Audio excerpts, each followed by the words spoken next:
네. 그리고 우리 서로 바라보면서 한번 인사 나눴으면 좋겠습니다. 오랜만에 보는 얼굴은 없는지 한번 바라보면서 축복하겠습니다. 주님의 이름으로 사랑합니다. 네, 사랑합니다. 네, 잘 오셨습니다. 그래요. 우리 한 번만 더 이렇게 인사 나눴으면 좋겠습니다. 십자가가 나를 살리셨습니다. 아멘. 예수 그리스도의 십자가가 나를 살렸습니다. 그 은혜를 함께 나누는 시간을 우리가 함께 갖고 있는데요. 오늘 말씀을 통하여 십자가 가장 위대한 사랑의 언어라는 제목으로 말씀 나눌 때 은혜 받는 우리 모두가 되기를 축복합니다.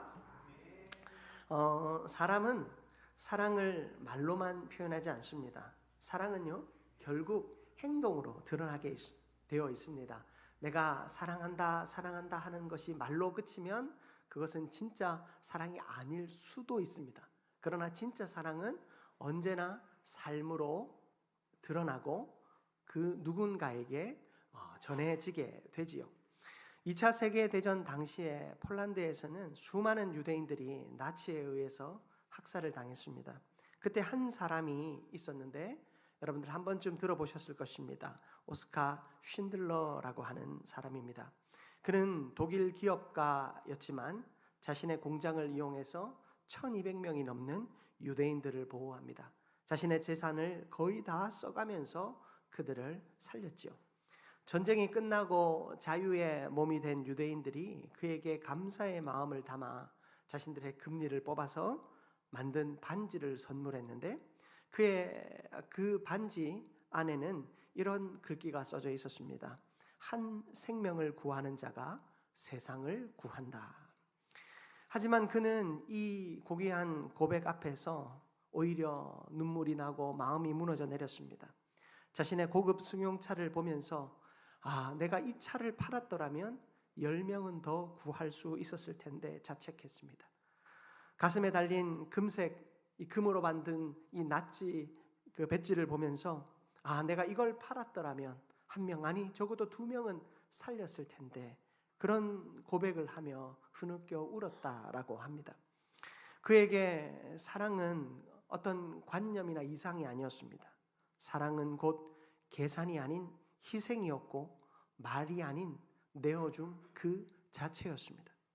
자신의 전 재산을 쏟아부어서 유대인들의 생명값을 지불했던 그 쉰들러는 화려한 어떤 미사옥으로 그의 인생을 표현할 필요도 없이 그런 인생 전체를 갈아놓은 사랑 자체라고 말해도 과언이 아닐 것입니다. 여러분, 우리의 삶 속에 인간의 사랑이 도달할 수 있는 가장 숭고한 지점이 바로 이 쉰들러라고 하는 사람의 이런 사랑이라고 한다면 오늘 우리가 마주할 하나님의 사랑은 이 인간이 도달할 수 있는 사랑의 범위를 뛰어넘습니다. 쉰들러는 자신의 재산을 내주었지만 하나님은 자기 자신보다 소중한 아들을 내어주셨기 때문입니다. 오늘 본문인 요한복음 3장 16절 말씀은 성경 전체를 한 문장으로 압축할 수 있는 복음 중의 복음입니다. 여러분들 잘 아시는 종교개혁자 마틴 루터는 이 구절을 향해서 성경의 심장이다라고 표현했습니다. 이 말씀의 이 심장부에는 인류 역사상 가장 치열하고도 처절한 사랑의 사건인 십자가가 서 있습니다. 쉰들러는 한 명이라도 더 살리지 못해 울었다면 하나님께서는 한 명도 포기할 수 없어서 그 아들 독생자를 우리 가운데 아니 십자가 위에 매다셨습니다. 그 사랑을 완성하시기 위해 치르신 대가는 어마어마하게 컸고 그 감수했던 고통은 이루 말할 수 없는 고통입니다. 우리가 참 죽을 것 같아, 죽을 것 같이 괴롭다라는 마음을 우리가 느껴본 적이 있을 것입니다. 여러분, 그것도 얼마나 힘든 일입니까? 그러나 실제로 죽기까지 모든 것을 내어주셨다라는 것은 얼마나 위대하고 고귀한 사랑인지요. 오늘 우리는 이 말씀을 통해서 그 고귀한 십자가 앞에 서서 그 사랑을 온전히 맛보게 되는 은혜가 있기를 주님의 이름으로 축복합니다. 첫 번째로 살펴볼 것은 십자가는 하나님의 사랑의 깊이를 보여주시는 언어입니다. 하나님이 세상을 이처럼 사랑하사, 오늘 본문 요한복음 3장 16절은 이렇게 시작합니다. 여기서 이처럼이라고 하는 말은 단순히 감정을 강조하는 말이 아니죠. 이렇게나 이만큼이나 하는 그런 감정을 표현하는 단어가 아닙니다. 어떻게 사랑하셨는지, 하나님이 우리를 어떻게 사랑하셨는지 바로 그 구체적인 방향을 우리에게 보여주고 있는 말입니다. 하나님은요, 말로만 사랑하지 않으셨어요. 바로 이렇게 우리를 사랑하셨대요. 어떻게요? 독생자, 그 아들을 십자가에 내어 주셨습니다. 로마서 5장 8절은 이렇게 말합니다. 함께 우리 합독합니다. 우리가 아직 죄인 되었을 때에 그리스도께서 우리를 위하여 죽으심으로 하나님께서 우리에 대한 자기의 사랑을 확증하셨느니라. 아멘. 여러분, 우리가 의로웠기 때문에 그 사랑이 우리 가운데 나타난 것도 아니었습니다. 또 우리가 의로워졌기 때문에 그 사랑이 우리 가운데 작동한 것도 아니었습니다. 우리가 여전히 죄인 되었을 때, 우리는 여전히 죄인의 상태로 있을 때 그 우리에게 찾아왔습니다. 이 사랑은 인간의 사랑과는 차원이 다른 사랑입니다. 우리는 보통 가치 있는 사람을 사랑합니다. 이 사람이 나에게 무언가 도움이 될 수 있고 내가 이 사람과 함께하면 뭔가 좋겠다는 마음이 있어서 사랑하는지도 모르겠습니다. 그러나 하나님은 가치 없는 우리를 사랑하셨어요. 사랑해도 아무 이익이 없는 자, 사랑하면 오히려 소모적인 인간, 사랑해봐야 아무런 기쁨도 얻을 수 없는 그런 존재, 그런 저와 여러분을 하나님은 먼저 사랑하셨습니다. 구약에서 이 사랑을 가장 잘 보여주는 이야기가 있습니다. 바로 호세아 선지자의 이야기지요. 어느 날 하나님께서 선지자 호세아에게 청천벽력과 같은 명령을 내립니다. 거룩해야 할 선지자, 어느 누구보다도 순결해야 할 선지자, 자신뿐만 아니라 가족들도 같이 순결해야 할 선지자였습니다. 그런 그에게 부정한 여인 고멜을 아내로 맞이하라라고 하는 하나님의 명령이 그에게 주어집니다. 그는 선지자였기에 하나님의 말씀에 순종할 수밖에 없지요. 그래서 그는 그 부정한 여인과 결혼했습니다.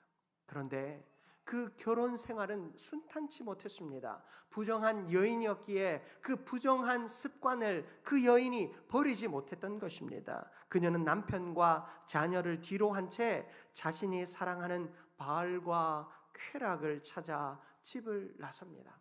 당시에 이 바알 선지자들이 그 섬기는 그 바알 신의 신전에는 여사제들이 있었습니다. 남자들과 육체적으로 합하여지며 어떤 신적 일치를, 그래서 신과 내가 하나됨을 경험하기 위해서 그곳에는 여자 창기도 남자 창기도 다 있었습니다.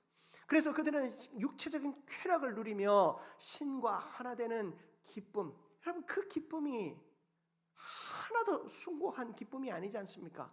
그저 육체의 즐거움만이 있는 기쁨 아니겠습니까? 그 기쁨 누리기 위해 하나님을 버리고 이스라엘 백성들이 더 바알과 아세라의 신전으로 더 몰려드는 것입니다. 이 고멜은 바로 그것으로 자신의 몸을 내던지며 다시 나아갑니다. 시간이 흘러 고멜은 참 비참한 신세가 되었습니다. 신전에서 신녀들이 화려한 옷을 입고 신을 대신해서 마치 자신의 신이 된 것처럼 그렇게 그곳에서 일하였지만, 여러분 그 모습은 창기 그 이상도 그 이하가 아니었습니다. 마치 노예와 같은 존재였습니다. 몸은 망가졌고 자신의 삶은 수치스러워졌습니다. 세상 그 누구도 그녀를 거들떠 보지 않게 되었을 때 군중 사이를 헤치고 한 남자가 나타납니다. 바로 호세아, 자신이 버리고 떠났던 호세아였습니다. 호세아는 그 여인을 그냥 데려오지 않았습니다. 당시 노예 한 명의 몸값이었던 은 30세겔을 지불합니다. 은 15개와 보리 한 호멜 반을 지불하고 데려옵니다. 이미 내 아내인 사람을 내 돈을 주고 다시 사와야 하는 것이 얼마나 자신의 마음을 어렵게 했겠습니까? 사실 그것보다도 내 아내가 창기로 스스로 자신의 몸을 내던진 그 사실에 대하여 얼마나 모욕적이었겠습니까? 그러나 호세아는 그 고매를 한마디 말도 없이 데려옵니다. 이제 다시는 나를 떠나지 말아달라고, 당신은 나의 사람이라고, 그러한 마음으로 그 여인을 데려옵니다. 여러분, 이 이야기는 단순한 이 호세아라고 하는 한 사람의 비극 혹은 한 사람의 어떤 인생사가 아닙니다. 하나님께서 호세아 선지자를 통하여 이 일을 하게 하신 것은 고멜이 바로 저와 여러분이기 때문입니다. 우리는 하나님께서 창조하신 자입니다. 하나님의 온전한 사랑으로 지음받은 존재입니다. 그런데 그런 우리가 마치 고멜처럼 저 사탄에게, 더러운 세상에 우리의 몸과 마음을 다 팔아넘기고 영원히 죽을 수밖에 없는 존재가 되었습니다. 그런 그를, 아니 그런 저와 여러분을 하나님은 한시도 잊어버린 적이 없으며 한시도 사랑하시지 않은 적이 없었습니다. 처음부터 하나님의 것이었고 하나님의 피조물인 우리이지만 우리 스스로 사탄에게 넘긴 바 되어진 우리 인생을 하나님은 가장 고귀한 값으로, 그 아들의 값으로 우리를 다시 사셨습니다. 예수 그리스도의 생명의 값으로, 그 피값으로 우리를 사신 것입니다. 요한복음 3장 16절, 오늘 말씀을 우리 다시 한 번만 합독했으면 좋겠습니다. 하나님이 세상을 이처럼 사랑하사 독생자를 주셨으니 이는 그를 믿는 자마다 멸망하지 않고 영생을 얻게 하려 하심이라. 아멘. 여러분, 하나님이 이처럼 이렇게 우리를 사랑하셨습니다. 이 사랑이 우리의 삶에 온전한 기쁨이요 감사요 완전한 감격이 되어질 수 있기를 주님의 이름으로 축복합니다. 두 번째로 살펴볼 것은 십자가는 하나님의 구원 계획을 보여주는 위대한 사랑의 언어입니다. 여러분, 오늘 우리가 읽은 본문 16절 중간쯤 보시면 독생자를 주셨으니 라고 기록되어 있습니다. 십자가는요, 우연한 사건 아니에요. 어쩌다 보니 역사 속에 그런 일이 일어난 그런 사건이 아니다라는 것입니다. 하나님의 구원 계획 속에 처음부터 계획되어져 있던 일이었죠. 사도행전 2장 23절의 말씀을 보면 그가 하나님께서 정하신 뜻과 미리 아신 대로 내준 바 되었거늘 너희가 법 없는 자들의 손을 빌려 못 박아 죽였으나. 여러분 보십시오. 그가 하나님께서 정하신 뜻과 미리 아신 대로 내준 바 되었다. 하나님이 그 아들을, 우리를 구원하시기 위해 십자가에 내주셨다라는 사실, 여러분 하나님도 아셨고 내줌을 당할 예수님도 이미 아셨대요. 여러분, 우리 인생에 하나님이 나한테 좋은 일을 주셨으면 좋겠다, 사업도 잘 되고 직장도 잘 되고 자녀도 잘 됐으면 좋겠다, 여러분 그런 기도 하잖아요. 그런 기도 속에 제일 욕심이라도 좋다 하나님 앞에 구하는 거 뭡니까? 하나님, 내가 내일 무슨 일이 일어날지, 하나님 내가 지금 기도하고 있는 일이 응답될지 하나님 정말 조금이라도 일찍 나에게 알려주십시오. 하나님의 뜻을 나에게 조금이라도 일찍 알려주시면 내가 하나님의 뜻대로 살겠습니다 여러분 말하지만, 만약에 내가 오늘 시험 공부를 하고 내일 시험을 쳐야 되는데 시험 공부를 하는데 너무 힘이 드는 거예요. 근데 그날 밤에 꿈에 하나님께서 내일 합격할 거야 라고 알려주시면 얼마나 행복하고 기쁜 마음으로 시험 치러 가겠습니까? 그런데 만약에 내가 몇 년을 공부했어요. 내일 시험 치고 그 시험의 당락이 내 인생을 결정할 아주 결정적인 순간이, 근데 밤에 하나님께서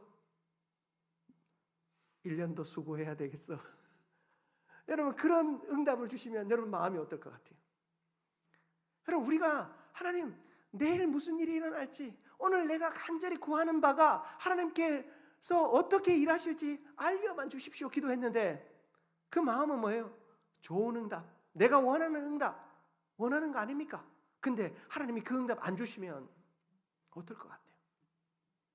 예수님께서는요 자신이 아무 상관없는 저와 여러분을 위해 죽어야 할 것을 아셨대요.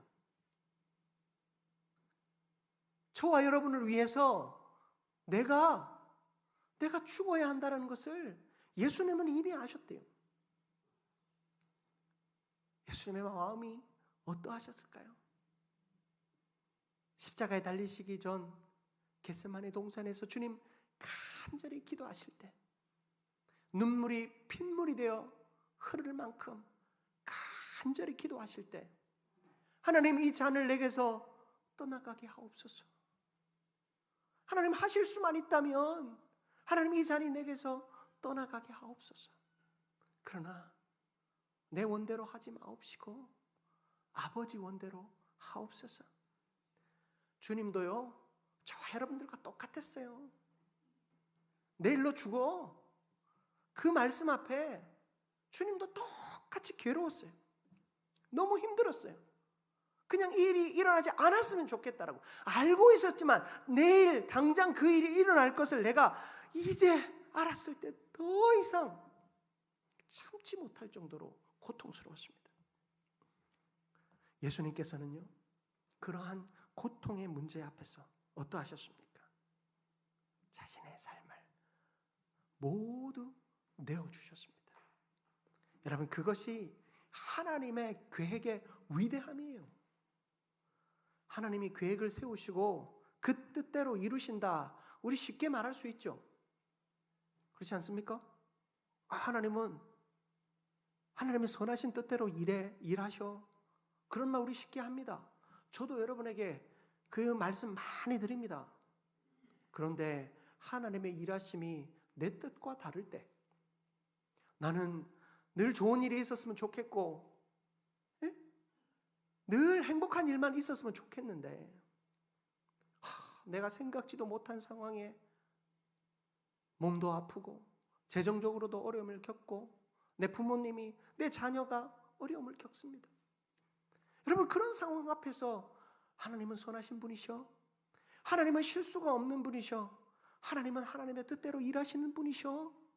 그 이야기를 할 때 여러분 우리의 마음이 얼마나 아픕니까? 그럼에도 불구하고 믿음의 길을 걸어 나아갈 수 있는 저와 여러분을 하나님은 기뻐하시고 얼마나 그런 저와 여러분의 삶을 통해 하나님이 행복해 하시는지 몰라요. 그처럼 하나님의 계획이라고 하는 것은요 그저 단순히 쉬운 말, 이렇게 붙여도 좋고 저렇게 붙여도 좋은 말, 그런 좋은 말로 우리에게 주신 것이 아니다라는 것입니다. 완벽한 고통, 완벽한 아픔이었지만 그럼에도 불구하고 그 계획이 하나님의 사랑의 뜻이라면 순종할 수 있는 마음, 여러분 그 마음이 있었기에 하나님의 계획과 하나님의 섭리를 우리는 위대하다 하고 그 하나님의 계획과 섭리를 우리가 믿고 따라가는 것입니다.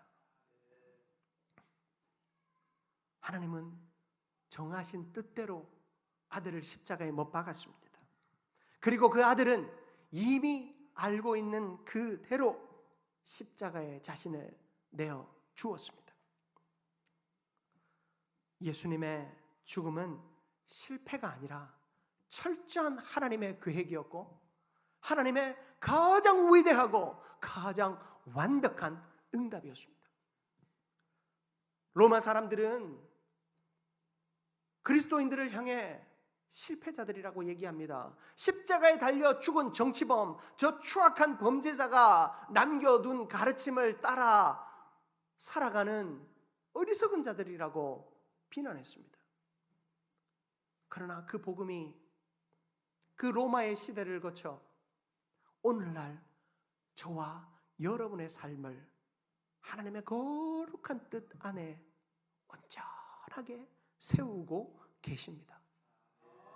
여러분, 그것이 우리가 믿는 신앙의 자리에 가장 위대함인 줄 믿습니다. 여러분, 우리 한번 서로 바라보면서 이렇게 한번 고백해 볼까요? 이제 이 말이 그저 립 서비스 같은 말이 아닐 겁니다. 한 번만 이렇게 고백했으면 좋겠습니다. 서로를 바라보면서 나는 하나님의 계획을 신뢰합니다.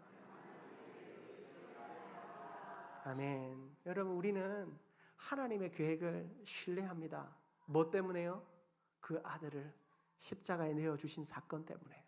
그리고 그 아들이 죽음을 알고도 십자가에 자신을 내어주신 그 사건 때문에요. 구약 성경에 보면 아브라함의 이야기가 등장합니다. 여러분, 아브라함은 몇 살에 그 아들을 얻었습니까? 100세에 그 아들을 얻었습니다. 여러분, 정말 눈에 넣어도 아프지 않다라는 말은 아무나 할 수 없는 말이지만 이 아브라함만큼은 이 말 해도 돼요. 정말로 눈에 넣어도 아프지 않을 것 같은 아들이라는 말을 아브라함 정도는 분명히 해도 될 겁니다. 그런데 어느 날 밤 하나님이 아주 가혹한 명령을 내리시죠. 네 사랑하는 아들, 독자.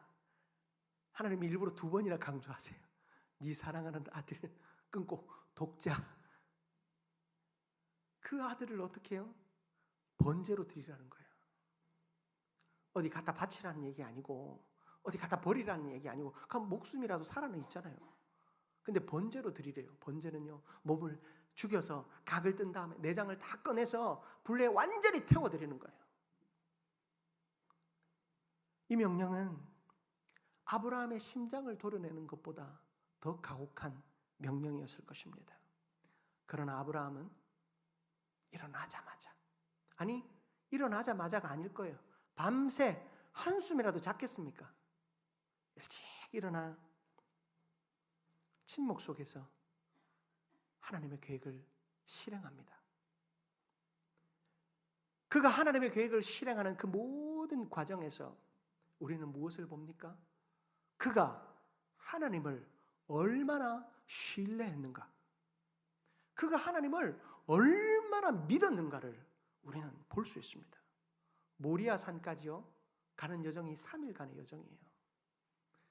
여러분, 3일이면요 우리가 마음이 바뀌어도요 12번 수천 번도 바뀌어요. 그렇지 않습니까? 한 청년 자매가 이렇게 모임에서 이제 예전에 그런 이야기를 한 적이 있어요. 자기는 살까 말까 일주일 내내 고민하다가 결국에 금요일 날 6시 넘어서 결제 버튼을 누른대요. 뭘 이제 살려고? 그럼 발송이 안 되잖아요. 그럼 월요일 날 오전 9시까지 고민하는 거예요. 이 결제를 취소할지 말지. 자기가 사고 싶은 물건 하나가 있어도 그렇게 고민하고 수십 번씩 마음이 바뀐대요. 취소 버튼을 누를까 말까.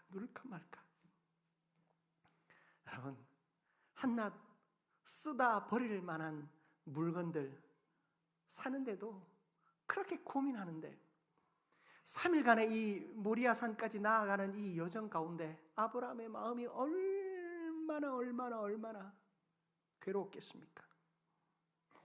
아마 그의 삶을 역사에서 기록한다면 인류 역사상 가장 고독하고 가장 고민스러운 시간이 아니었을까 생각해 봅니다. 산을 오르는데 그 아들 이삭이 묻습니다. 아버지, 불과 나무는 있는데, 지금 나무는 자기 등에 지고 있고 불은 아버지가 준비해서 가고 있는데 번제할 어린 양은 어디 있습니까?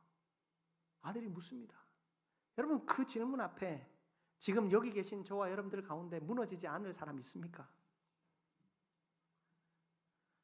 그런데 창세기 22장 8절에 보면 이렇게 고백해요. 내 아들아, 번제할 어린 양은 하나님이 자기를 위하여 친히 준비하신다. 하나님이 준비하실 거예요. 여러분, 이 말이요, 얼마나 위대한 신앙 고백인지 몰라요. 하나님이 친히 준비하실 거예요. 아브라함은 그 하나님이 친히 준비하신 제물이 자기 아들이라는 사실에 대해 너무나도 아프고 고통스러웠을 것입니다. 여러분, 이 말은 그저 단순한 아들이 말하니까 뭐라고 그게 너야 라고 말할 수 없어서 돌려 말한 것이 아니죠. 이것은 철저한 절대적인 믿음의 고백이요, 믿음의 선포였습니다. 그 아들을 묶어서 칼로 내리치려는 순간 하나님도 깜짝 놀라셔서 두 번 부릅니다. 아브라함아, 아브라함아. 아브라함을 멈춰 세운 후에 하나님은 숲풀에서 하나님이 친히 준비하신 순양 한 마리를 보여주십니다. 아브라함은 이삭 대신 그 순양으로 제사를 드렸고 그것을 여호와 이레라는 이름으로 부릅니다. 여호와의 이레, 무슨 뜻입니까? 여호와께서 준비하신다. 여호와의 산에 준비되리라. 성경은 그렇게 기록하고 있어요. 여러분, 하나님께서 준비하신 은혜는 언제 일어납니까? 내가 순종하는 그 순간에, 내가 하나님을 신뢰하는 그 순간에 일어나는 줄 믿습니다. 하나님의 계획을 신뢰하십니까? 그렇다면 여러분, 그리스도의 십자가로 말미암아 하나님의 놀라운 은혜와 사랑 앞에 오늘 다시 무릎 꿇는 저와 여러분들 되시기를 바랍니다. 고난주간을 우리가 준비합니다. 십자가를 깊이 묵상해 보십시오. 십자가가 가장 위대한 사랑의 언어요, 가장 위대한 사랑의 증거였구나. 여러분, 그 사실을 우리가 깨달았으면 좋겠어요. 십자가, 내가 그 십자가를 많이 찬양합니다. 그러나 그 십자가라는 단어는 우리를 향한 하나님의 위대한, 가장 위대한 사랑의 언어예요. 그가 십자가를 말씀하실 때, 성경의 십자가라는 단어를 우리가 볼 때마다 내가 너를 사랑한다, 내가 너를 사랑한다, 그 사랑의 고백을 들을 수 있는 저와 여러분들 되시기를 축복합니다. 말씀 마무리하겠습니다. 우리는 그 예수 그리스도의 십자가로 말미암아 구원을 얻었습니다. 그 십자가는 하나님의 계획의 완전하심과 하나님의 섭리의 실수 없으심을 가장 완벽하게 설명해 주는 언어요, 증거입니다. 여러분, 그 십자가로 말미암아 우리의 삶이 하나님의 사랑으로 날마다 풍성하여지기를 주님의 이름으로 축복합니다. 사랑과 내가 충만하신 하나님, 너무나도 감사합니다. 오늘 우리가 십자가를 묵상합니다. 여러분, 그 십자가가 우리를 향하여 가장 위대한 사랑의 언어였음을 깨닫게 하심에 감사드립니다. 그 십자가 묵상하며 우리의 평생의 삶을 하나님이 가장 기뻐하시는 위대한 자리로 세우게 하여 주옵소서. 그렇게 우리를 이끄실 것을 기대하며 예수 그리스도의 이름으로 기도드립니다. 아멘.